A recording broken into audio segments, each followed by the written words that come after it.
Yo, it's the kid, it's the kid, it's the kid, it's the kid, it's the kid, it's the kid. What up, what up, what up, what up? We're back in here again, back in here again. We've got your boy Nick's up in there dealing with a certain backlash online.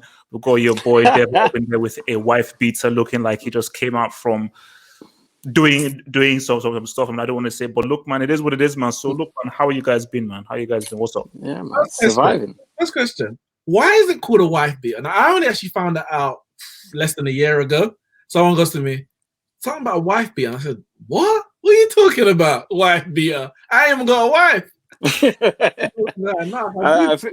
I think it's the clothing of choice for most, domestic abusers. Yeah, which is wild because let's say because like when I heard it was called a wife beater, it's like surely it can't mean its literal term, or maybe it's like wife beater meant something different way back. But no, it literally was the clothing of choice worn by most of those dads in the 50s, 40s. Man can't even wear a white t-shirt, sorry, not a t-shirt, a vest. Man can't even wear a vest in peace anymore.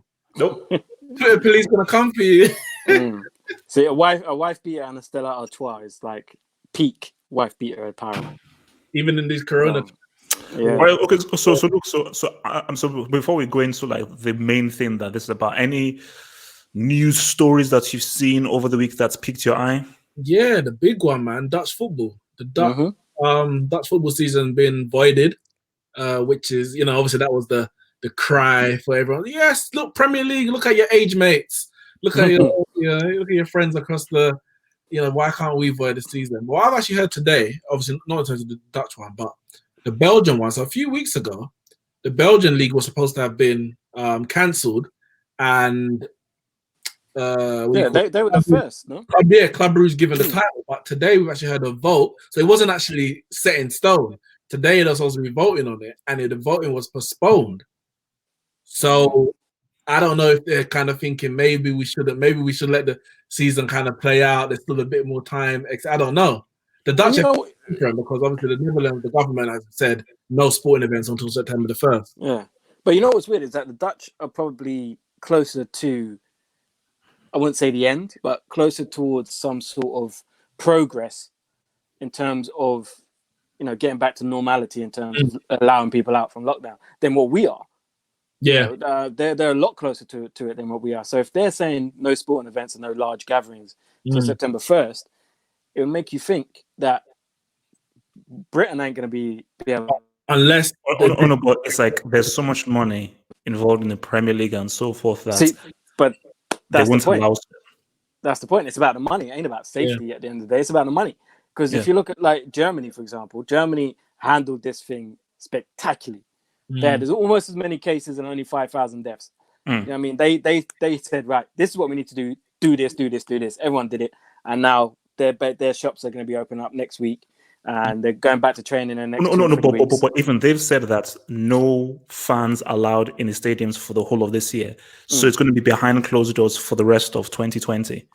So no. I mean, because my thinking is like you have to, because there is a desperation, because the Premier League is the biggest money maker in the world. It makes the most more money in the world. And Sky, it's so funny, like looking at Sky Sports and everything. I'm just looking at these guys just reeling, like guys with like no makeup in their back garden with like shoddy webcams and stuff like that. Because like these guys are really pulling at, like, you see, I've not seen Jimmy Carragher this creative forever because he was a garbage player. So you can see the desperation of them wanting to come back, but the danger is don't allow your desperation and your lust for trying to make up for funds put players in danger. Because if you now go now, because I think that's what they're saying recently, that if the England have already been crap, they've been one of the worst at handling it. So if they slip up again, boom, lockdown will be extended even more so now. So that's a wild thing, man.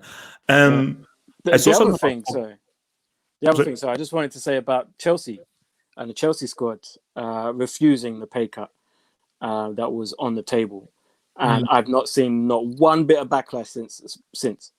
When the whole entire Chelsea squad said we don't want to take that pay cut, but the club have said, okay, we'd urge you to give to charity. Also, was it the club who urged them to give to charity? I thought it was their suggestion. No, I thought it was a club that urged them to give towards charity, or they came to an agreement that they would give towards charity or whatever. But They refuse point blank to take the pay cut. Not a deferral. Not okay. Tell you what, we'll take a deferral and we'll negotiate. It's like, no, don't cut my money. I will tell you where I want to spend my money. No one come out to say anything negative about Chelsea. Yeah. Now, if that's because of all the good stuff they've done beforehand, which they have been brilliant throughout this entire pandemic, where they have been helping out, then fair enough. But you can't tar one for saying you don't want to take pay cut, and then when the entire squad does it, you want to keep quiet. Where's Piers Morgan? Where's Piers Morgan on Good Morning Britain cussing out Chelsea? I haven't heard no one. That just shows you agendas. But again, it's like, why should you? I don't understand the anger over players saying that they're refusing a pay cut. So why these players should be the highest forms of moral things in the world? It's like, come on, man. It's like no. It is to each person's prerogative. What does your tattoo actually say? Leon and Pires both play for Arsenal. Yeah. What does your tattoo actually say? It says that. Wait. If it's anything explicit, man, no. Don't. If it's anything like I will screw this and screw that, please, easy with that. Kicks here, man. It says I'd rather live than live forever. What is it? I'd rather live than live forever. Basically, it's similar to the whole Kurt Cobain thing. Like, better to what's it called, burn out than to fade away. Similar kind of thing, but obviously less craziness. So okay, look, man. Is it? Maybe I will leave it towards the questions bit afterwards, because hopefully someone will ask it, because there's this very interesting Pogba thing. Because I don't want Nick to go on a Man United rant right now. So I'll probably leave it after, because there's an interesting thing about a potential swap deal. So I want to ask Nick about that after we do our main topic as to what players from Juventus would you take in order to give up Pogba to Juve? Because I saw a list on it and I said, you know what? But Nick's save it before you go to run. Save it.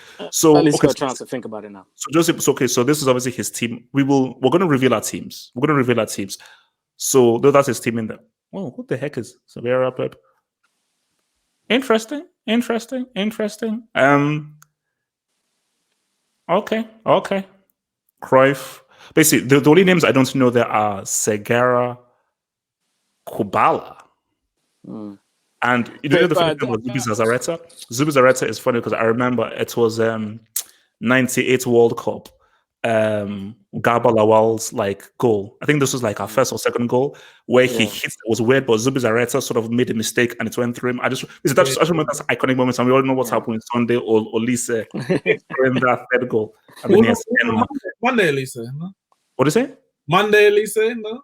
Sunday. No, that's his brother. Oh, okay. Sunday. And his sister Wednesday. All right, and do you know this guy has been hustling me on this all the time? And now he's paying you for it. Just bested. Eminem is top 5. Eminem is not top 5 rappers of all time. It's just not. The problem when it comes to rap, and I don't want to go. When it comes to actually, Nick, save it because we will because there's so much to get into. Because I want to talk about Pogba, and I'm happy to have the Eminem convo. Fine, I will have the Eminem convo. Fine. All right, so guys, so this is what we did, and this is what we're going to be doing moving on, because I think this would be quite cool. All-time teams. So obviously, we're going to look at Real Madrid. We're going to look at Bayern Munich. We're going to look at, obviously, because we sort of did United, Arsenal, and Chelsea. So we may do Liverpool and so forth. Just thinking of an all-time team. Easy. And so forth as to how... Italian giants as well. Oh, yeah, Juventus, AC Milan. Yeah, Inter. I will try and pick an AC Milan team without any one of those dudes who break that 05. I don't know. That just rubbed me the wrong way. Sorry. Impossible. Good luck. Okay, so basically, so what we did was this was an all-time Barcelona 11, and the key thing, which is what I said to Nix and Devo, is how well did these dudes play for these sides while they were at the club. So if you're doing an all-time AC Milan team, why are you picking R9? If you're picking an all-time Real Madrid team, why are you picking Kaká? So it's not the quality of the player, it's how well they played when they were in that team.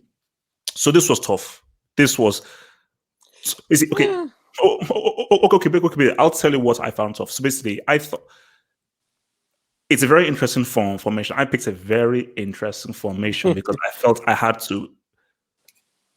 Because again, I don't want to reveal anything. I had a choice between of 2 right backs, and I felt that, you know what, these guys are so good. I've got to fit both of them in, and I think the only way I can fit both of them in is using this formation. I will say this right now, 100%. I believe we have the same midfield. I think all of us have the same midfield. I don't know, you know.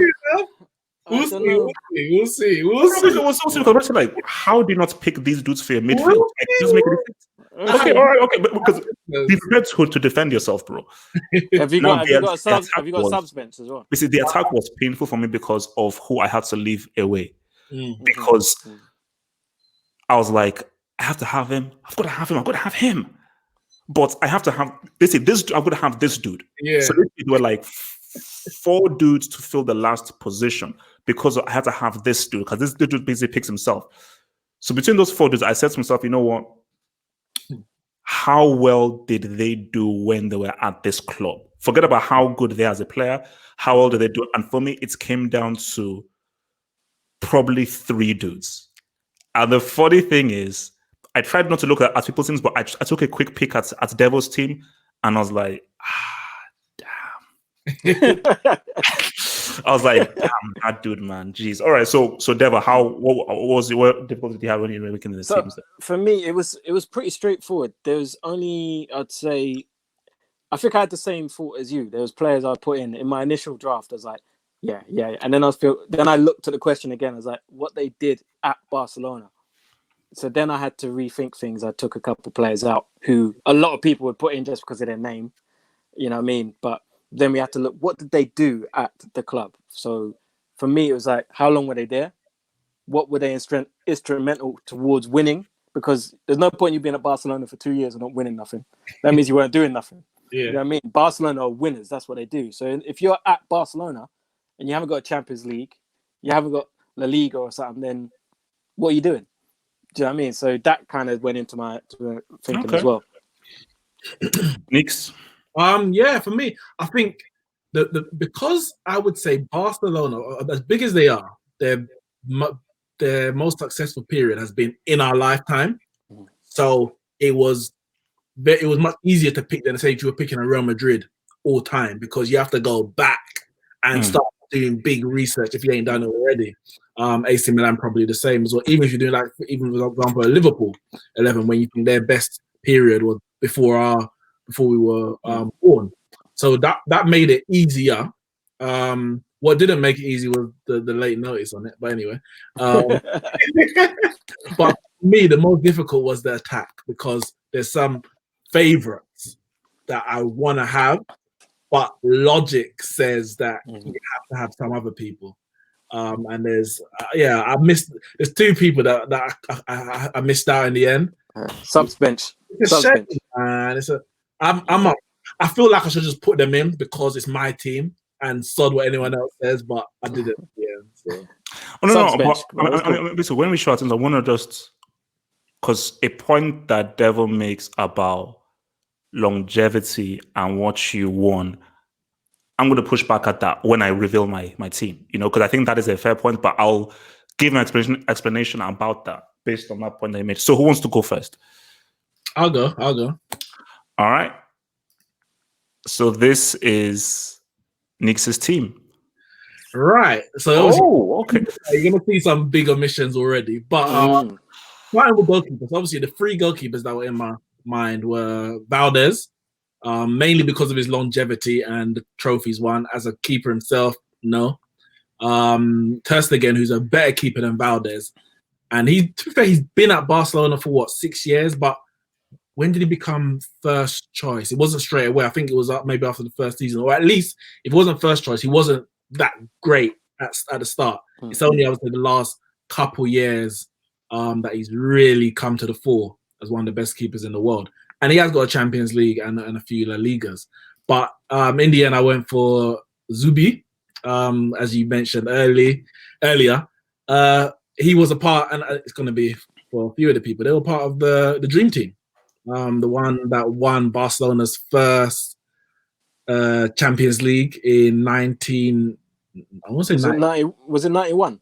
I want to say 90, but I think in 92. I think it might have been 92. Yeah, 90 was AC Milan. 99 was AC Milan. 1992. And I know up to a point. I don't know if it's still the case now, but he had the most clean sheets in La Liga history. He was a very good keeper in his prime. He won Spanish Player of the Year. He wasn't just a cog in the wheel. He was actually an important part of it. And the funny thing is that the way that Barcelona play football, he was completely different. Like he was get the ball, hoof it out, take no nonsense kind of goalkeeper. But he was that good at shot stopping that they had to select him. So for me, that was my goalkeeper choice. Puyol for me picks himself. The left backs, again, I was thinking about the ones that I had seen. I don't know of Barca's great left backs other than the likes of Abidal. We've had Silvinho there, Van Bronckhorst, obviously Jordi Alba there now. For me, Abidal was the best defender. We know he had his health issues and he came back from that to lift the Champions League. That moment, even though it was against my team in 2009, to see him lift the trophy was still like a story, a comeback story. And it was, that was good to see. Alves, it was between Alves and Rafael Marquez. But if I'm correct, Marquez was more of a centre-back. He was a centre-back and he kind of played DM for a bit as well. Yeah, but he had played right-back as well. But Alves, for me, I think I'll be surprised if everyone doesn't have Alves as their right-back. And Ronald Koeman, listen, I do not rate PK. Don't rate him at all. I would have him nowhere near any world 11 of anything. Greatest Spanish 11, I'm not having him. He's not coming anywhere near my team. The guy is not a good defender. He can play with the ball. That's as far as it goes. Like, I'm not sure. No, that's not right. He's a good defender. But this is a world 11. This is an 11. This is great. We're talking about great. And he's never been great. He's been part of great teams, never been a great defender, a liability. And we see, like, because he doesn't have to defend as much, when he does have to defend, you see the errors. Like, he's just lucky that for me, he's just the Paella Johnny Evans, and that's no. Easy. I have to open Man United. I know. I'm being completely honest. Ronald Koeman, brilliant on the ball. He played in midfield a number of times, so he has that on lock. Free kicks. And he's a better defender than PK. So yeah, I got him slotted in. Now the midfield three. At first, I had the midfield three, the only one you can pick in it. Xavi, Iniesta, Busquets. It just makes sense. Xavi, Iniesta, Busquets. But I hate Busquets.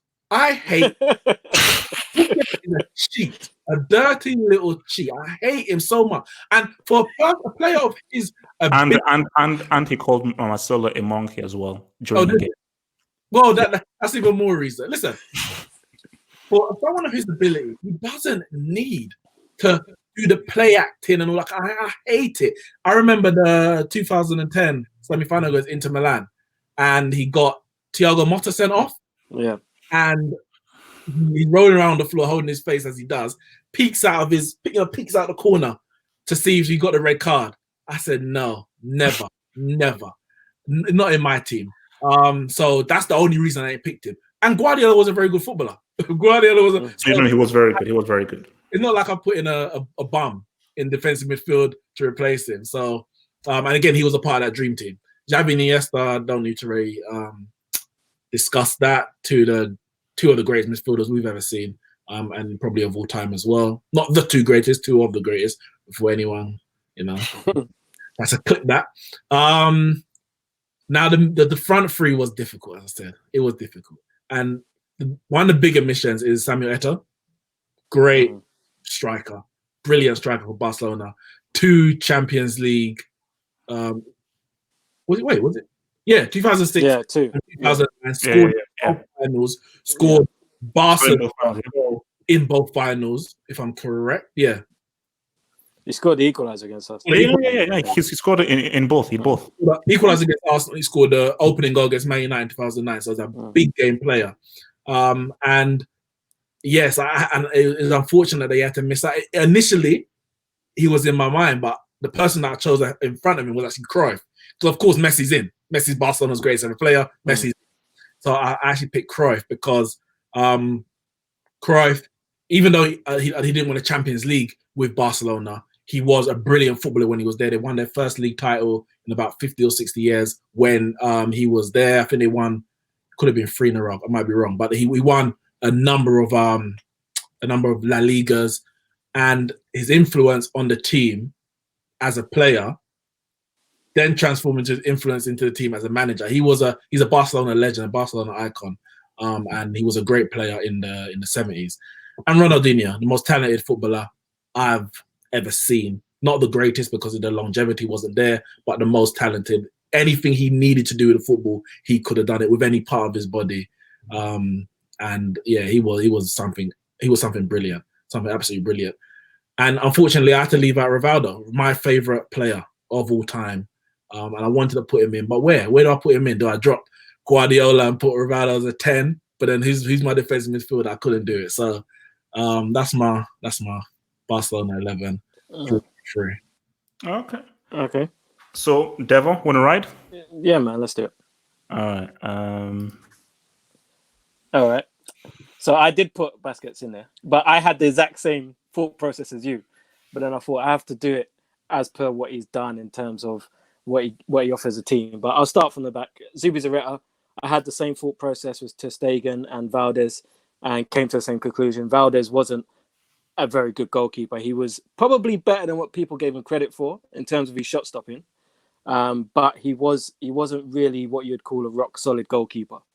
So Zubizarreta was a natural choice. Dani Alves speaks for himself. What he did at Barcelona was ridiculous.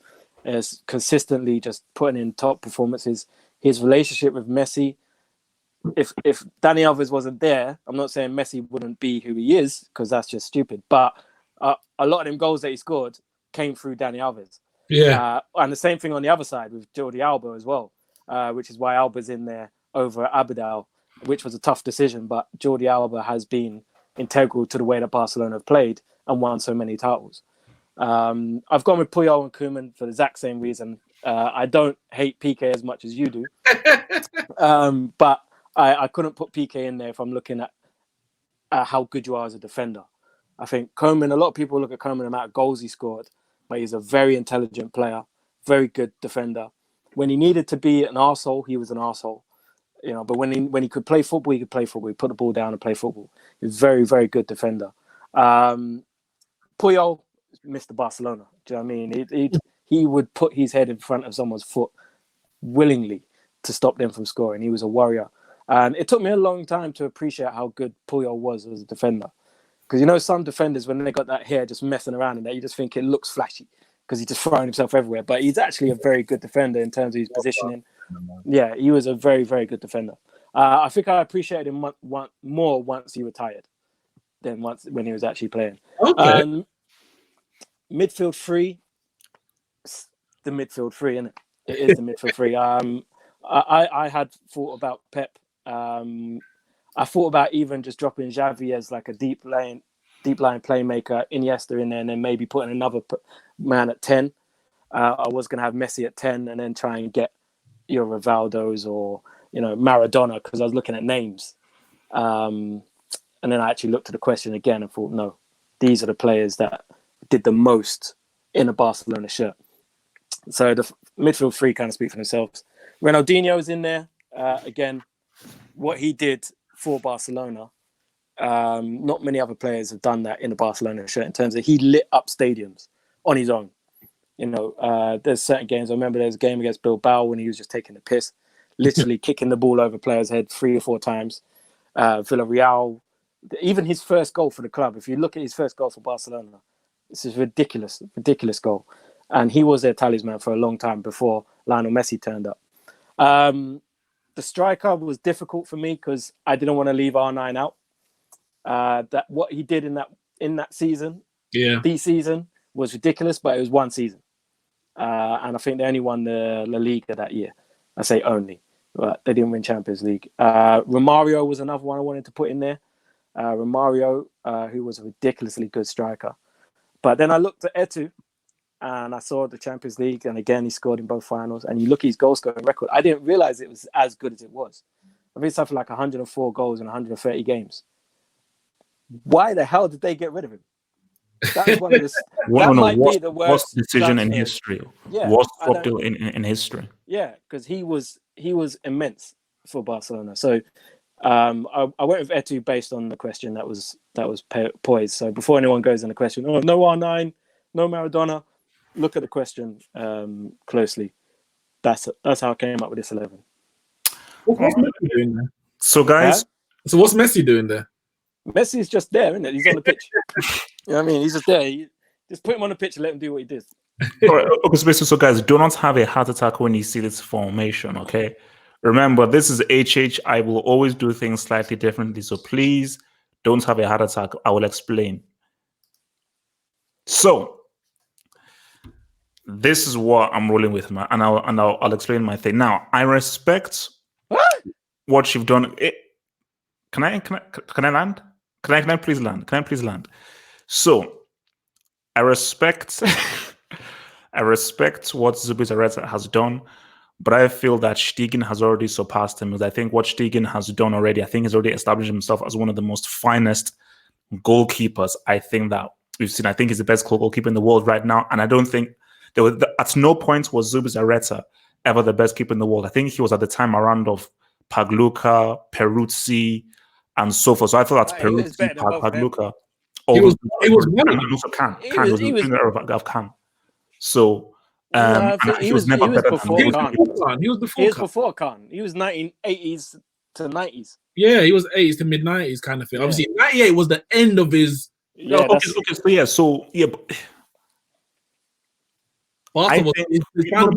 Pagluka was better than him. You know. No. I think it was. I think it was. But I still feel like what Stegen has done is amazing. Now, we all agree on one thing: PK is a bandwagon artist. Okay? So he rode the coattails of that tiki-taka team and is riding the coattails of our Colombian friend Shakira. He's a bandwagon artist. I wouldn't mind riding them coattails, to be fair. Hey, look, man. Shakira. So basically, I said you have to go with Puyol. 100% has to be there. 100%. That's standard. Marquez was a damn good defender. When you look at what he did, Marquez was a damn good defender. Now, I felt that when I looked at what's Ronald, because I remember, I think it's that same dude who said Eminem is the best rapper in the world, just best, and I think he's a Dutch guy. And he's like, "Oh man, did you see what Ronald Koeman's stats are?" Like, well, then when I look at this, I say he is the highest scoring defender in the history of football. The amount of goals this guy scored is insane. So my thinking is, if I put Koeman on the right side of this defense and Alves there, I can actually say to Koeman, bro, you have a license to form an overlap with Alves. So Messi doesn't even need to go wide. So basically, as Alves is pretty much like a right winger, you can actually form an overlap and give Alves another option on the outside, which is you as Koeman. So that is my thinking of putting him on that side of that defense. So that's the defense. Alba, Alves, I think we all had that. No, all right. Yeah. Okay, look. Now, where is Iniesta? I have to make an executive decision. No. Can I land? Wrong. It's the wrong decision. Let me land. I have to make an executive decision. And guys, I don't really give a damn what you say.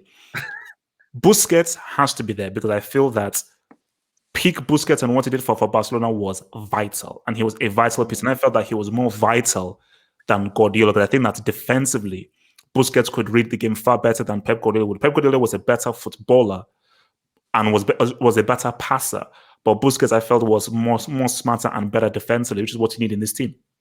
You can't have a Barcelona team without Jav. You can't. A guy who's considered one of the best midfielders of all time. So my thing was, do I take out Xavi or do I take out Iniesta? Iniesta's better. Let me land. Iniesta is better. I felt Xavi was more important. I know who you should take because the team cannot function without Xavi. Even if Iniesta is a better player, the more important, crucial player for the system of this team, I feel, is Xavi based on his role of keeping the ball and controlling the game. Even if Iniesta is the better player. So I just said because I have to have a Dino there. I have to have Ronaldinho. So Ronaldinho has to be there. Messi picks himself. Now this is where it got tough. This is where Devon has a great point of why don't you have Eto'o in there. But as much as Eto'o had great goals and everything, I really remembered what Kluivert did for Barcelona. And every time I saw Kluivert for Barcelona, I said, this is a fantastic player. I just feel that I weighed up what they did for Barcelona and also what would make the right team and the right fit. And I felt that a Kluivert and Messi, footballing-wise, would make a better footballing fit. Even if I feel like Devil is right that Eto'o did way more than Kluivert. We can say, well, Kluivert, okay, what if both players were switched? Would Eto'o win all those trophies with Kluivert's team? Would Kluivert win those trophies or even more trophies with the team that Eto'o had? Again, that's the whole thing. But I just felt that Kluivert was the better footballer, striking-wise. And I just felt like he had a better imprint on me on his tenure at Barcelona than I think Eto'o did. So that was, I think, and guys will hate. So thoughts. I got a question. You've got 3 centre backs, yeah, and a defensive midfielder, and I would say a central midfielder. Xavi's neither attacking nor defense. He's a central midfielder. Mm. I know, yes, Koeman can, has license to go forward, but I think you've got more than enough cover that you can get rid of either Xavi or Busquets or one of the centre back to get Iniesta. I don't think you need 5 defensive minded. If you assume that Alves and Alba, Nick's, I'm trying to win a treble here. Nick's, I'm trying to win a treble, and this is my Mourinho state of mind, man. I'm all about security. So basically, you're not penetrating this fortress. So this means that you guys, you can attack what you want, but basically, this is what wins you a treble. Now, I can be sexy and do 4-3-3, 4-2-4, but you know what they say? Your HH, we want to win a treble. When you win a treble, quadruple, 5 trophies, cool. This is the formation and the team that wins every single trophy on the planet. Yeah, but as Nick's saying, you've got Rafa Marquez there and Koeman who could both move into midfield. So you don't need Busquets, really. If you could still be defensively sound, get Busquets out of there, put Iniesta in there, and now you've got a whole new complexion to your attack going forward. But you also have the security because if you've got the ball, Marquez can move into midfield or Koeman could carry it into midfield. When you lose the ball, they both drop in. Xavi can be the deep line playmaker, and you've got your back 3 again. Your back 5 if you want Alves and Alba to drop in as well. You'll be sat before Christmas with those defensive tactics in the new camp. You don't How can I be sacked when we'll win everything? No, win everything because they'll sack you anyway.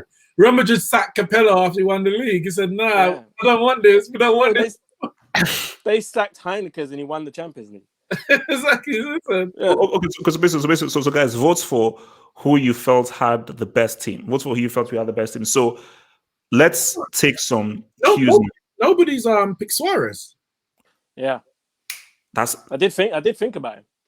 Also, my thing though is that what is interesting is why none of us picked PK. None of us picked PK. Like someone mentioned. Wait, do you know how bad it was? I wasn't going to pick PK. I was like, which defenders have played for Barcelona? I was like, okay, so let's go to the 60s, 70s, 80s. Because no, PK is not playing. So who played? Like, did your mom play? Did your dad play? Did your grand? Just give me a defender because PK is not entering in this team. So PK could never touch my team ever. I don't care what. I was thinking Nadal. I know before I picked PK. It was painful not picking. Yeah. See, do you know? Okay, I'll Nadal centre back and Alba left before I put PK. Okay, I will level with you. I cheated a little bit because you know while you guys were showing your teams, I was basically changing my team. No. Okay, transparency, full on transparency. I forgot about Ronaldinho. Oh my god!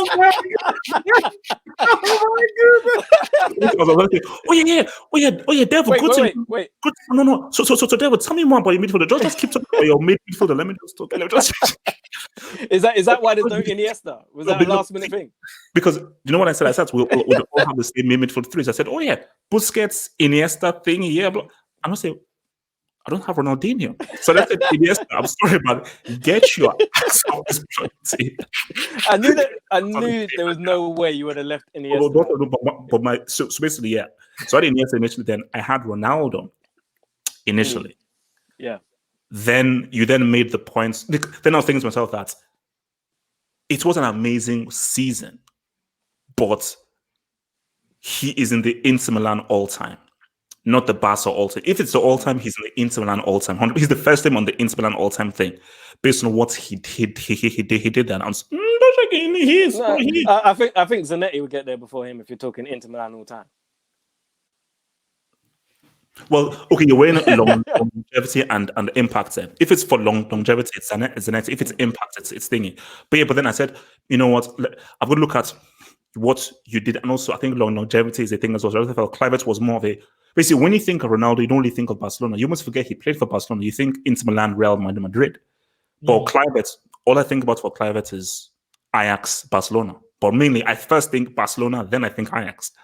Yeah. I'm happy with Messi in the Newcastle position because the first time we saw Messi really in a major game in that position was the 2009 final, and we didn't know what to do with him. We're expecting Messi on the right, Henry on the left, Eto'o, no, that's what we're expecting. And you got Messi in this false nine, and Vidic and Rio didn't know whether to come or go. Yeah, it was problems, man. Right, so let's take this one. I don't know that we answered this before, but I think we did. Yeah. No. I think we only did this for the Premier League. Greatest individual season of a player you have seen. Thank you very much for the super chat, JD Bose. Greatest individual season of a player you have seen. All three of you. Virgil van Dijk. He's trolling. I'm joking. Of course, I'm joking. He's trolling. I have to go. I still have to go. I think it's the same answer as a Premier League. I have to go with Ronaldo, 42. And I'm not saying it's because it's not even technically his greatest ever season. If you look at the goals and the assists that he got at Real Madrid, but I know Ronaldo. We spoke about R9 for Barca had an amazing goal scoring season at Barca, and there's been other amazing goal scoring seasons. But that 42 goal season for a winger, he was a winger, was unprecedented at the time. That was obviously Kaká had won the Ballon d'Or before that. 2006 Ronaldinho. These were attacking players, attacking midfielders, wingers, and they weren't scoring this number of goals. Then Ronaldo came and 42 goals, 30 goals in a Premier League season from a winger, and to win the Champions League and the Premier League in the same season. For me, that was something else, and he took it to another level. And then Messi said, "All right, so that's what I need to do." And Messi came, and then Ronaldo came, and Messi came. That really started this kind of goal-scoring freak these two have been on for the last, 10, 12 years. So, yeah, that 42-goal season for me was amazing. And you know what was mad as well? He wasn't even an inside forward. He was a winger. Yeah. Man United didn't play inside forwards. He was a winger and banged 42 goals. That I would say that, but I don't want to say the same thing as you, so I'm going to think of something else. I think, you know what? Just because I want to go away from the Premier League, because if I was Premier League, I'd say maybe Yaya in that title-winning season for Man City. He was literally winning them games on his own. There's Thierry Henry, his season where he was literally doing it all on his own. 2020. Yeah, he's doing it all literally on his own. But I know it's not a season, so it's a little bit more than that. But 2012 Messi. I know it wasn't a season; it's a year. What a season! He got 73. Yeah.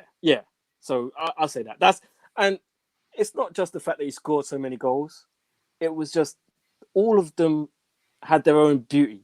Every goal he scored had something beautiful about it. Do you know what I mean? There's no Messi goals. Funny enough, there's no Messi goals in that repertoire. All of them were sexy goals. I remember the goal against Atletico Madrid where he lobbed Courtois, and Courtois was on his line. Courtois 6'7". When he scored that goal, I was like, why is he even allowed to play football? This like, if this happened on Championship Manager, I'd mash up the computer. I say, this is it's fake. It's fake. Yeah, no, you're cheating. Cheating. No, if that for me is the greatest. Yeah. I'm not a numbers guy. Okay, I wasn't that great at maths. I actually got.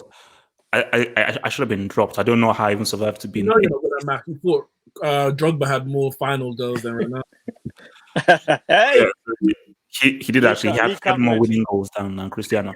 Little Woods Cup merchant, but Carling Cup merchant. Okay, thank you. Still more winning goals. Because this is the best individual season for what the individual did. So I'm not going to count trophies or what they won because that's all dependent on your team. So just what the individual did. Going to have to say Ronaldinho, Ballon d'Or winning season, which I think was that 05-06? Ronaldinho. Basically, the season in which I can't remember now.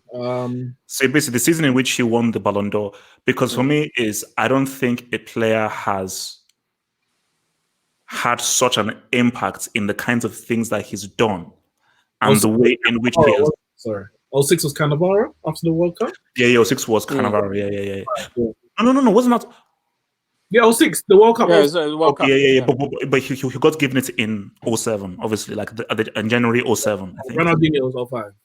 05, yeah. So basically, yeah, just what he did, I just think like basically that was the season in which people revered him based on just the ridiculous ability of this dude.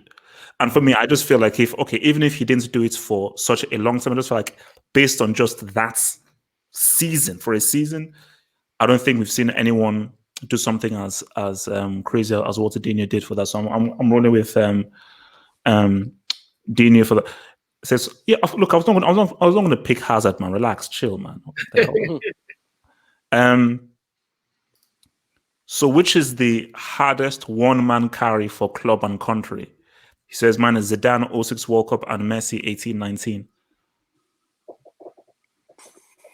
One-man carry.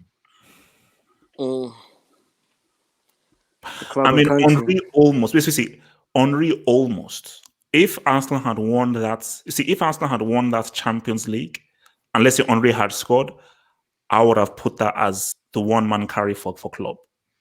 Because Henry was literally in the Champions League, especially that season. People forget in the Champions League for us that season, he won a few of those games on his own. Yeah, do you know what I mean? So he won the Real Madrid literally on his own. If you watch the highlights from that game, it's just Henry versus Real Madrid for 90 minutes, and he won as well. And he won. Basically, for country, it's easily Zidane 06 World Cup. Like that's like. For club, I'm gonna go Gareth Bale, Tottenham. Yeah, that season where is it the one they got into the Champions League and Chelsea knocked them out? Or was it the one before that? I think it was 2013. Did he bang 20 goals in that season? Did he get close to 20 league goals or something? Long. I can't remember exactly. Really. Yeah. Actually, Yaya was crazy as well, man. Yeah, I might say Yaya. It wasn't a one team because Aguero was still banging goals there. It wasn't Aguero injured that season. Most of it. 2014. Yeah, wasn't he injured for a long period of that season? Actually, this is what I'm probably going to go for. R9, 96, 97. Even if they didn't win the title, he literally almost carried them to a title. It was literally a one-man show. So, yeah, I'm going Gareth Bale, 2012, 13.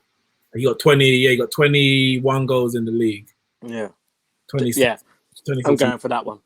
I'm going with Nice. Okay. So basically, this one I wanted to ask you then. So after all of that, they still missed out on top four. But so I was reading something, and this was about the whole Pogba thing. Then, so I was reading that Juventus are willing to throw in, and the names I saw were Douglas Costa, Aaron Ramsey,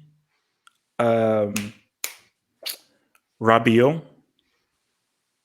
and I can't remember the other dude, but they were willing to put those players in exchange for Pogba. So, I'll come to Nick's first with this, and then go on to Devil. If Juventus gave you Rabiot, Ramsey, and Douglas Costa, would you give Juve Pogba? I think on the surface it's not a bad deal. For me, it all depends on Pogba. If Pogba is like when I say push, because he hasn't to this day he hasn't pushed for a move. He hasn't handed in a transfer request. He hasn't refused to train or play, etc., etc. If he hands in a transfer request, for example, I would take that deal because he's made an intention clear. I don't want anyone at the club who doesn't want to be here, and he's made that explicitly clear. But even then, if we were to get a Jadon Sancho, then no, because I don't want a Douglas Costa. Douglas Costa for me, a brilliant player. But if that means, we're not going to get Jadon Sancho because we got our winger, no, Jadon Sancho is the one I want. Rabiot, good player. He's got attitude problems, apparently. That's why he just can't seem to settle. But he's a very good player. That you guys need. Both him and Ramsey are both on like big money because they both came on free transfers. Are we carrying those Sanchez type wages to add to the Alexis Sanchez we already got? So those are the things you all have to assess. If we're just talking of the player qualities, those 3 players for Pogba, it's a good deal. Would it make Man United better on the surface? Maybe just. But if you have a fully committed, fully fit Pogba, I'm not getting rid of him for anything. You could give me £200 million. You could offer me Messi or Ronaldo. I wouldn't get rid of Pogba. No, I wouldn't. A fully fit, fully committed Pogba. Now those 4. What? No, look. I love Pogba. I'm not saying easy. Because I was just sort of like I was in my whole Zen mood, but you actually woke me up from my meditation. So you're saying that because you like to talk. You love to just talk. So sometimes you don't really just sort of chill. So because I think I heard. So correct me if I'm wrong. I think I heard that if you were offered Messi or Cristiano, you would still keep a fully fit Pogba. I said a fully fit and fully committed Pogba. Pogba has so much more years in front of him. Messi and Ronaldo don't. So you bring them on, and Ronaldo's done after a year. Messi's done after 2. Pogba's got. How old is Pogba? 27. 20, yeah. Pogba's got 5 years at the top level. They don't have that. So, but it's not about whether Pogba's committed or not. Yeah, the thing is with those 3 players there, Rabiot, as you said, attitude problem, supposedly lazy. I wouldn't want him if I was a Man United fan. I wouldn't want him at the club. Ramsey is a good player, but you're not going to get more than 15 games out of him. So I wouldn't want him at the club either. And I'm a massive Aaron Ramsey fan, but you have to be real. And he's been alright at Juventus, man. Yeah, I think he would be brilliant at Man United if they could keep him fit. But that's a massive if. It hasn't happened yet. And the last one, Douglas Costa, I think he could do better than that.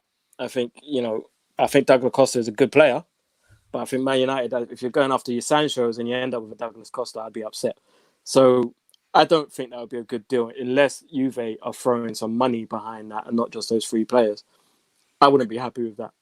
A player that I would have considered, again, it's all about whether Pogba wants to stay or not.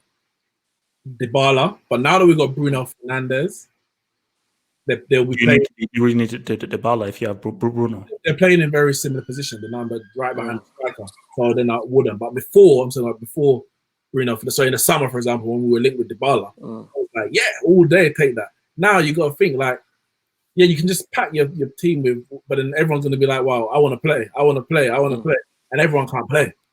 So, what about Pjanic or someone like that? Again, yes, Pjanic was on the list. Pjanic was on the list as well. Yeah, he was more an attacking midfielder than a central midfielder. Or am I just? Well, he's like a deep. They've kind of converted him into a deep playmaker. He can play CM, like an orchestrator. Okay, well then that's for me that's a direct replacement for Pogba in of itself, not in terms of quality, but in terms of positionally. But he's a bit on the decline. Like he's past his peak. That's the issue. He's a quarterback. He can spray the ball around. He's not very mobile. He's not gonna get. He's not gonna be carrying the ball long distances. But you know, if he sits deep and he could find the runs of your Rashford, your Martials, your Dan Jameses. It's Dan James or Douglas Costa, then of course. Put some respect on White Usain Bolt. Put some respect on the White Usain Bolt. Wasn't he voted in the Athletics Young Player of the Season? He was in the running for that. Yes, but who? Dan James was there. I don't know who won it, but Dan James was nominated. I thought that was ridiculous. I know McTominay was nominated. McTominay. Okay, so let me ask you guys this question because this good player. I would come back to this then. So I'll ask you that. So, Devil, would you put Eminem as top 5 goats of rap? No. Why not? No. You know, I liked Eminem. I liked his first 2 albums. I thought they were great, and I know he's very skillful rapper. His wordplay is brilliant. His delivery is good. But after that, everything he released was garbage. It's garbage. I haven't listened to Eminem since that second album, and that's just it just doesn't sound good to me. Yeah, everything that I've heard, that Godzilla tune is shocking. I heard that for the first time the other day, and everyone was saying how great it was. I was like, no, just because you can rap fast, don't make it a good song. Do you know what I mean? That's not how it works. You know what I mean? There's plenty of people who can rap fast who are rubbish. But you know what I mean? He can rap fast. I'm not saying he's rubbish, but he can rap fast. No, he can rap fast. Twister can rap fast. Yeah. No. What's it called? Twister is in the Guinness Book of Records. He's the fastest rap of all time. It's the Guinness Book of Records. So, and the only 2 songs I liked of his was when he slowed it down. You know what I mean? When he slowed it down a little bit, I thought, I like this. Otherwise, it's just incoherent nonsense. I don't like it. But I think Eminem, people put him up there because they want him to be the greatest because of what he represents. He's a gate. No, he is. No. You're now coming into interesting waters. What does he represent? He represents a gateway into the culture for white people. That's who he is. So he's like, you know, our prodigal son. So he's our gateway. Now he made it cool for us. Do you know what I mean? Whereas before, there wasn't anyone really that was able to do that. So, you know, full fair play to him, because it's not just the fact that he's white, because there's other white rappers. It's the fact that he's good, that he was able to take that spot. And fair play to him. You know, no one can say that he's not skilled, he's not a good rapper, because he is. But I think some people put him higher than he is because of what he represents. That's how it is. Yeah, I agree with everything Devil said. And the only thing I'll add to that is and is the point I was going to make earlier, and Just Beston has mentioned it again. And this is where you lose an argument when it comes to hip hop, rap. When you start mentioning sales as your argument, then you're finished. You haven't got an argument, because hip hop, rap is not about sales. Yes, everyone wants to make money, but you don't judge how good a rapper is based on how much they sell, because how much they sell isn't always, and generally isn't, based on how good a rapper they are. It's based on how they've been marketed, or how they market themselves, and how popular they are, or how popular the sound is. Pop sells because it's popular, not because it might be considered good quality music. So if you're comparing, we can say who's the most successful, then yeah, we can bring in the stats. We can compare Eminem to Jay-Z, etc., and look at who sold more. That's one argument. You can't say he dominated 1999 to 2004 because he sold the most. Because who was buying? Devil mentioned the fact that he's a gateway. So were the people that were buying, were those the people who are now latched on to the fact that Eminem looks like them and is their way into the rap music? Was he pushed more by the mainstream media because he was the real only white rapper at the time, more so than the hundreds of black rappers who were rapping? It's like, well, we can't push all these 100, but we can push this one white guy, because we know that a mass population who buy the music, not only are the white people the mass population of America, they're also the mass population who actually buy the music, because a lot of black people, LimeWire was a thing in it when I was growing up. So that's where the money is. You can't use sales as a judgment on rap. You can do it for other stuff, but not rap. But just to go off of that point as well, Jay-Z, right, as talented as he is, do we think he would have sold as many records if it weren't for Beyonce? No, he wouldn't have sold as many. No, exactly. Yeah, that boosted his popularity. Exactly. Yeah. So that just goes to prove your point. Exactly. It proves your point. You can't use sales to kind of highlight someone's skills, because Jay-Z has always been skillful. His earlier albums were his best work. Yeah, Reasonable Doubt is his best album. Yeah, it's only since Beyonce has started bringing him on stage and doing all that. Reasonable Doubt better than Black Album? I think I prefer the Black Album personally. Bro, you know, when I looked at some of, do you know, there are like 4 or 5 bona fide hits on that Black Album. So I say, wait, this was it? This, what? Crazy. But wait, let me just land on this whole thing. See, greatness, and basically, Devil and Nick's have basically hit all of the key points. Greatness, especially with those things, can't be linked to popularity. Popularity and greatness, because what was it called? Cash Me Outside was fully popular. She's trash, but she was, at one point, she had the most popular song in the world. So you can't bring popularity and greatness. And I think, the thing with rap and so forth is, and when you look at where it started, it's about the content. What are you saying? Sorry, Eminem isn't more skilled than Royce da 5'9" when they've both rapped on the same record. If you know rap, listen to Chino XL, Here to Save You All. That's just Eminem. But Chino XL is half black, half Latino. You can't really sell that. But Eminem's thing of being disrespectful, doing all this crazy similes, Chino XL did that in 96 on Here to Save You All. But again, he just can't be sold. So rap was always about, what are you saying? The reason why people talk about Tupac, perfect example is Scarface. Scarface isn't nearly as skillful with the rhyme schemes and so forth as Eminem, but the reason why Scarface is so revered is because of his content. He makes you feel. Every single line that he says really makes an impact. That's why every rapper says, no, Scarface is that dude. So, and the thing with Eminem is, it was like the machine of, yes, Vanilla Ice, cool. Ice Ice Baby was a great track. Don't on Ice Ice Baby. He was a crap rapper. That was a great track. But he was a crap thing. But Eminem was like, yes, we now have, he's white, he's blonde, blue-eyed. He is like, you know, anti-establishment and so forth. He's actually good. Dr. Dre just got gold. Dr. Dre, that's what I was going to say. He had Dre behind him as well. I mean, it was like the perfect storm. You had like one of the greatest hip-hop dudes in the world, and Dr. Dre, because he's smart, he knew the kinds of beats to give him. Because like, no, I've got to give him very poppy kind of uppity kind of thing, kind of beats for him to do his comical self. But when, again, because for me, I was never a fan of Marshall Mathers LP. I was like, yeah, this stuff is good, but man, this is like you're disrespecting your mother. You want to throw your baby mother inside the boot. It's like, sorry, this is like, when it comes to content, some of it can be subjective, because I love Tupac. For me, I think Tupac's the greatest. Whether he's not, I wouldn't say he's the most skilled rapper in terms of flow. No, Biggie's more skilled in terms of flow. But Biggie was just chatting crap from dawn until dusk. Doing nothing. At times, I need a bit of that.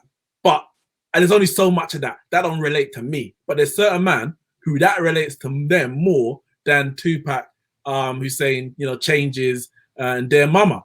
But the difference with Tupac and Biggie in that regard is that Tupac had the raw lyrics as well. Like, for me, Hit 'Em Up is probably the greatest Tupac of all time.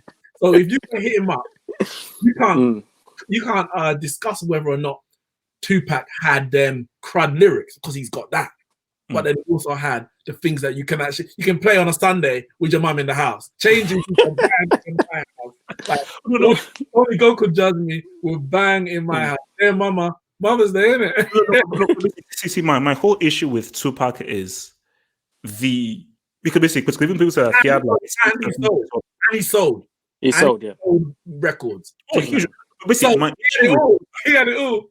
No. Basically, my issue with Tupac was always the whole split personality disorder thing of like, because I hated the gangster Tupac, but the conscious Tupac was arguably one of the greatest rappers we've ever. But the thing with that was who he was. Yeah, that's who he was. It wasn't. That wasn't for show. Preference. You know what I mean? Just out of preference. Yeah, but that's who he was. It wasn't like, you know, some rappers will go in there and they'll rap about things and it's like, that's not how you're living. That's just, you're just saying that because it sounds good on record. Tupac, that's Tupac. That's who he was.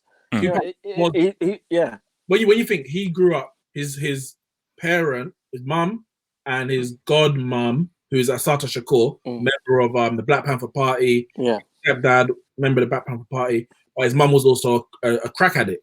So his whole life growing up, he had this black conscious part, and then he had the drugs, the road. So that was him.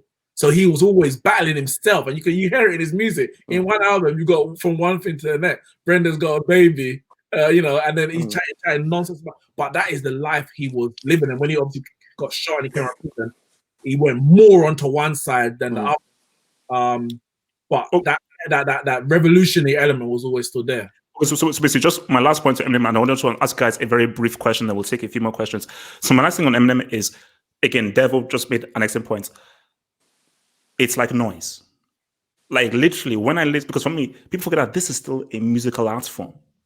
And when people are rapping, yes, it's words, but it's about being within rhythm. So there's a musicality to what you're doing whenever you're rapping. So it's not just about how many words. And there was something that struck me basically this is a great documentary. It's the Art of Rap done by Ice-T, where he was interviewing Eminem. And Eminem was just saying that, you know what, I look at rap just like a mathematical puzzle. Like, what kinds of things and how many words can I put in there? I said, no. That's the total wrong psychology. It's not a mathematical puzzle. It's music. It's through your soul. It's a thing about feeling. It's not about how many words can I do, and that is just what Eminem has been. It's like, how fast can I rap? How many words can I do? Eminem is a good rapper. Like when I think and even though the context of the track is a bit iffy, but the track Yellow Brick Road, where he's telling the story of the tape that came out when he called he's telling a story. He's got the ability to do that. But what made him sell wasn't his ability to tell stories, because many rappers do. It was because he was making this trash poppy music alongside it that would appeal to the mass population who don't listen to rap on. And they're like, all right. Remember back then, things were different. When you think Jay-Z's highest selling album is Blueprints? Free. I think it's the third one with Hard Knock Life. Is that the third one? It is. That sold that much because Hard Knock Life was a massive single. The album itself ain't his best album. But back then, to get the single, you had to buy the album. Now it's a bit different. You just download the little single on your Spotify or whatever, and you're good. So to get an album, to get a single that was banging, you had to buy the whole album. So Eminem sales ain't to do with his rap ability. Okay, so basically, just one thing, like question for you guys, and I'll take a few more. So basically, you can think about greatest rapper, your favorite rapper. So greatest rapper of all time, your favorite rapper. So let me go first. Greatest rapper is Jay-Z. Longevity, albums sold, impact, relevance, and no other 50-year-old rapper has done what he did on 444 or what he did on Written Testimony. My favorite rapper, I'm going to cheat and say two. Really, it's Pharoah Monch. Overall, it's Pharoah Monch. But I'll say peak Cannabis. Peak Cannabis, I feel, might actually be the best technical rapper of all time. But it was just for a short time. So overall, Pharoah Monch, but peak Cannabis. I'm going to say, because my best and favorite, my greatest and my favorite are both the same, which is Tupac. So I'm going to do best alive and best dead. So Tupac is for me the greatest ever, but he's not alive. Alive, my favorite. It's so between Kendrick and J. Cole. It is, and I think a year or so ago I would have given it to J. Cole, but his last couple of albums have disappointed me. He's not yet made a classic. He needs a producer. J. Cole, if listening, you say he hasn't made a classic. Rap. Get a producer and you make a classic. You say he hasn't made a classic. You don't think Forest Hills Drive? Forest Hills Drives. Very good album. It's not a classic. It's a very good album. With no features alone, which will make it remembered. Put it like that. It will definitely be remembered. But I will go Kendrick at this alive. I'll go Kendrick, my favorite. I think the greatest rapper. I agree with Jay-Z. I'd say Jay-Z for longevity, what he's put out. It's what he's done for hip hop. In terms of my favorite rapper, Busta Rhymes. I connected with Busta Rhymes from a young age. My uncle showed me Busta Rhymes videos. The first video he showed me was Woo Ha, but it weren't it was the remix with ODB. And I was like, what is this? Like the visually, it's just like what? And he just came with that energy on the track. And every time he dropped a track, the Rhymes was in a music video. His first ever like, woo-ha, got you all in check, woo-ha. No, because remember Leaders of the New School introduced him. Yeah, do you remember Leaders of the New School? That was his group before he went solo. He was in Leaders of the New School, and they had a track with Tribe Called Quest. Yeah, that's the one. Yeah, here we go, y'all. Here we go, y'all. And he smashed that track. And his best on that. He killed that track. So Busta Rhymes is one of the best acts I've seen live as well. Because one thing that I don't like about hip hop is you go see a hip hop show and there's 12 people on the stage with microphones. No, because they're trying to be cool. I didn't come here to see all of these guys. I came to see you. Busta Rhymes was just him and Spliff Star. 2 of them. That's it. That was it. And they just held the entire audience in their hands. I see him hit man with a microphone on the head. Man, I was at the front. Everyone rushed to the front. And he was like, everyone on their feet. Everyone's on their feet. And this one man was sat down. He's like, oh, you think you're too cool to stand up? Hit me in the head. No. I say, do you want to know the craziest rap thing? Me and my friend went to Onyx. Onyx is the wildest live show you'll ever go to. It's like hell, pretty much. Basically, Eastern European and Russian guys say, "Oh, Onyx." Why do you question KDB but say Verratti is great? Look, I don't hate KDB. KDB is a really good player. I just think technically Verratti is technically a better player than KDB. I mean, KDB or Verratti for you guys? I'll take KDB, man. I'll go KDB. I'll go KDB.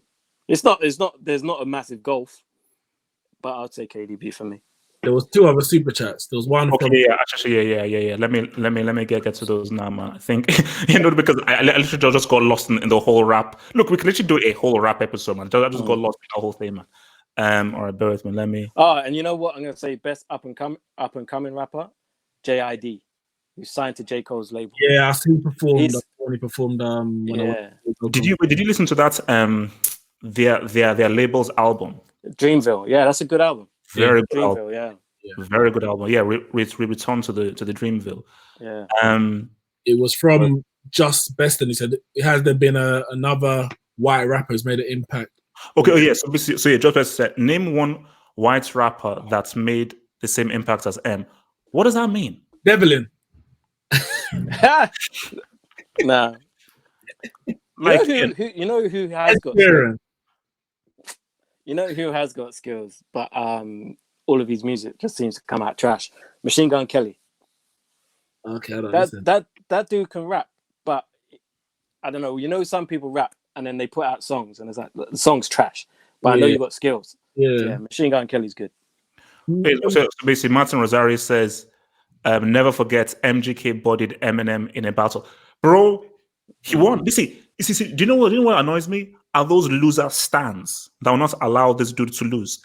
MGK, who is a rock star stroke rapper, really a rock star stroke actor, bro, he destroyed Eminem. I was like, whoa, he lost? Like MGK won. I mean, are you guys denying that MGK won that?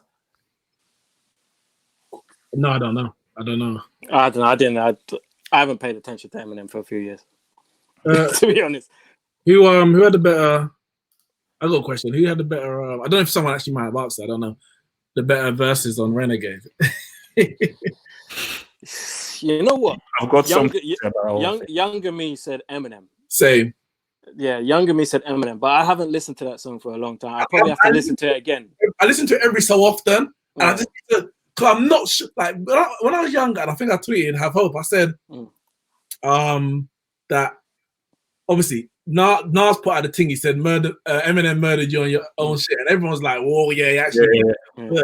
And that's what started the narrative. That's what started the narrative. It was Nas. He actually deep it. Jay-Z actually goes in. He doesn't. Yeah, it's not as quick as Eminem. Eminem says, and that's why they want to hold me on longer. I'm Mormons and all that. He was sick. But when you actually you don't have to rap fast to go in on a track. Jay-Z just rides it. He just rides it, and I'm like, by the bodega, I ain't under my coat, feeling brave to rapping my ways. And also the key thing he says, and I think basically they said Renegade was Royce's and Eminem's song to begin with. Yes. Oh, it was their songs to begin. So I think somewhere you can actually find it with Royce's verse. So then Jay says, "Oh yeah, I like that. Let me have that." So then he then just put it his whole thing. I see. Do you know what it's like? It's like this. It's like I run past Usain Bolt and say, "Yeah, I beat Usain Bolt in a race." But Usain Bolt was like, "I didn't know that we were racing."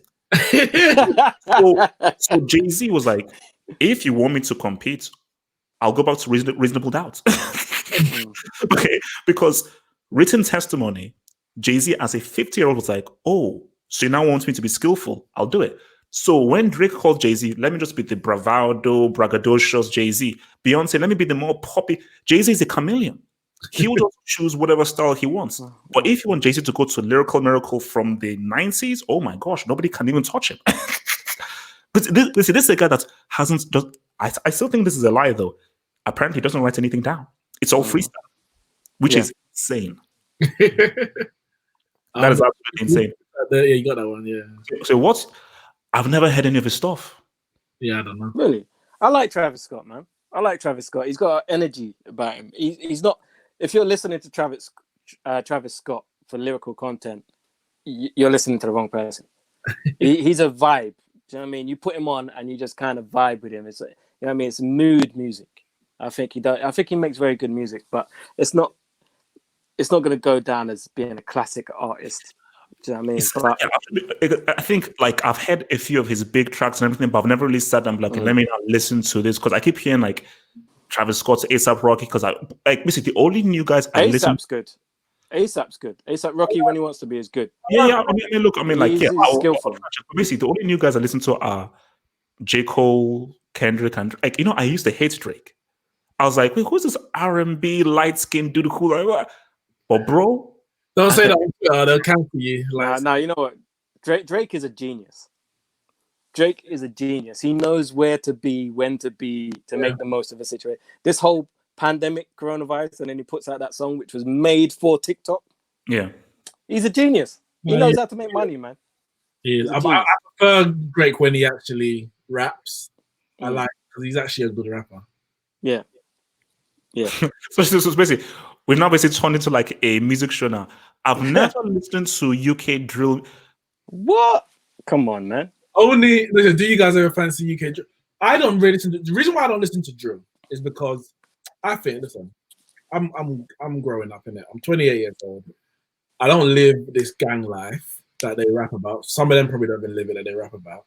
The music is for young people or people that's in that life. So it's like gangster music. Yeah, I've listened to gangster music in my life that I'm good. But I do rate Heavy One. He's heavy. Heady One. I've heard him on, because I listened to Captain Conan. I grew up on them, and they've got I can't remember the track's called now. On their album Revenge Sweet with Heady One. That track's hard.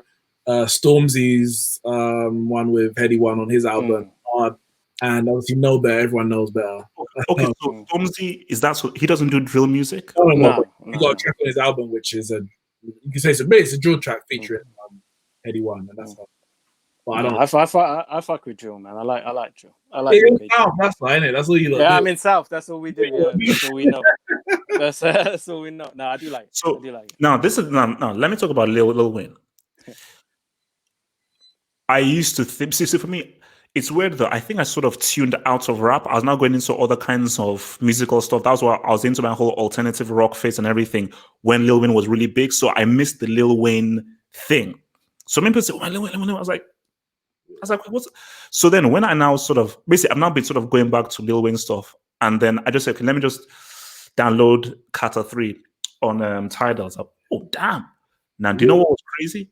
So I was watching interviews, but he did an interview on Drink Champs and so forth. I'm just talking about how much he's rapped and how much he's done. Because see, I first remember Lil Wayne from the Cash Money things from way back. Like, do you remember MTV Base? Yeah. Yeah, MTV Base from back in the day and everything. So, I think Devil is frozen. Devil, I think you're frozen, bro. Come on, come back in, bro. So basically, I used to remember him like that. But what is crazy now is they were doing this whole thing talking about mixtapes. Lil Wayne's mixtape stuff is crazy. Yeah. And when you look at how this guy was rapping and the amount of stuff that he rapped and the amount of like content he put out, it was insane. So for me, I think I need to do more research into what Lil Wayne has done, because I think that I've only seen a small nugget of what Lil Wayne has done, and maybe his later stuff. But I'm now going to try and actually go into his earlier stuff and his mixtape stuff to really say, okay, now let me actually have a proper critique as to, because I think, wait a minute, I think this guy's actually pretty damn skilled. A lot more skilled than I think he was. I wasn't banging Lil Wayne when he was popping early, but I knew his stuff. And it's only last maybe 3-4 years I went back and downloaded like his whole discography. And listen, the guy's cold. The guy has got skills. And you know, I guess some of it is like, yeah, okay, I don't relate to that topic, but just in terms of rap skills, he's got it. And I respect him because obviously he put on people like Nicki Minaj, who I love Minaj. Drake, of course. And even like people like Tiger. I don't listen to Tiger much, you know, but I was at Wireless a couple of years ago, and Tiger performing. There's a lot of different people performing, and Tiger came on, and I don't listen to Tiger, but I was actually captivated by his performance. Like, you know, when a person knows how to perform, they know how to hold a crowd, they know what they need to do. Compare that to when I was listening to someone like Designer, the Panda. Yeah, his music was popping on YouTube and on social media. But when it came to performances, can I hear what you're saying? Are you interacting with me? Are you keeping me locked? You're just making like there's levels to it. And Lil Wayne put a lot of these men on in it, so I respect him. And as a rapper in his time, he was brilliant. All right, so let's just take so about how long do you have if you have to go next? Say that again. About how long do you have to till you have to like go on? Why? I mean, I probably passed my bedtime already. We'll make this the last question and then we'll get out of here. Yeah. So it's the Master says Wayne had a run and at one point was at Jay-Z's level, but he couldn't maintain consistency. Plus, he was getting screwed by Birdman. Was Lil Wayne ever as good as Jay-Z? Okay, no. There was a period when Lil Wayne was more popular than Jay-Z, but I don't think even at that point he had got to where Jay-Z was. Like Jay-Z on, you know, early days, Reasonable Doubt, as you mentioned, etc. Lil Wayne never got there. In terms of popularity he did, but not in terms of actual rap. In terms of just skill level now, I don't think he ever reached Jay-Z's level, no way. Like Jay-Z, like basically what Jay-Z did in Reasonable Doubt and Blueprints, no way, man. Quick question. I did put it forward to some of my group chats. I saw the one you put on Twitter. I think you said, I think you had asked about, is there anyone that could go hit for hit with Jay-Z? And I know you mentioned Drake he can go deep, and I think Kanye can possibly go deep. Yeah. Someone to me mentioned Lil Wayne, actually, when I said it. And I said, you know what? Lil Wayne could go deeper than a lot. He could go deeper than, I think, Snoop. Oh, for sure, easily. He could go deeper than, I think he could go deeper than Busta. I think he could, in terms of hits, I think he could go deeper than Busta.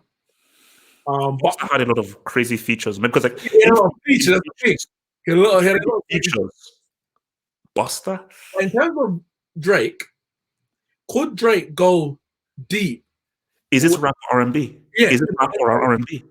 If it's rap, I don't think he can go that deep. I think he gets to 10, halfway out of 20, and he's tapping out. But when it adds the R&B to it, that's another element. I think when it comes to rap, Kanye is probably the only one who can go like to the fourth quarter with Jay-Z. No. Actually, basically, you know, I actually want to do this on Twitter. Like, if we just go on Twitter and we should just do like a hit. Look, don't bring it. Eminem is not in this conversation, bro. But I want to see a whole thing of like Jay-Z's 20 and Lil Wayne's 20 or something like on Twitter. And just because, bro, off the Black Album and Blueprints, basically, there are tracks that Jay-Z has on the Black Album that you can't answer to. There is no track you can respond to Big Pimpin'. Big Pimpin' is unanswerable. Yeah. It's too big. It's funny because I put out a poll based on your tweet, and I was like, Jay-Z or Drake, and in the end, I think Drake won. He got like 60%. The first comment goes, "Can you even name 5 Jay-Z club bangers?" I said, "What?" I said, "What?" And the guy's like a year younger than me, so I'm thinking, "What are you talking about?" Jay-Z has bangers. No, he's not. Like, obviously, Black Album has 4 bona fide bangers. Change Clothes, Excuse Me Miss, 99 Problems. What the? Just off one album? Yeah. No. Okay. So we see. So once we say Pusha T. Get off my shoulders. Body. That's another one. Yeah, I mean, Pusha T is like. Pusha T doesn't have 20 hits, bro. Yeah, no, he ain't. No. He did Bobby Drake though. To be fair. Okay, guys. Look, man. Let's get it here. Let's get it here, man. So, look, man, guys. Remember, join our Patreon link. The link is in the description box. But join our Patreon. We put some nice exclusive footage there. And look, maybe we should actually do like a whole music thing, man. Because I think they've shown a likeness of rap and everything. So maybe we'll even do like a separate rap segment that we can do for the Patreon. But remember, guys, if you want to follow Nix or Devil and try and bring out whether you can say Jay-Z, reach them. They're always on Twitter. Their links are below in the description box below. And we will see you guys on Thursday for the Q&A. All right. Peace out. Stay true and be real. Peace.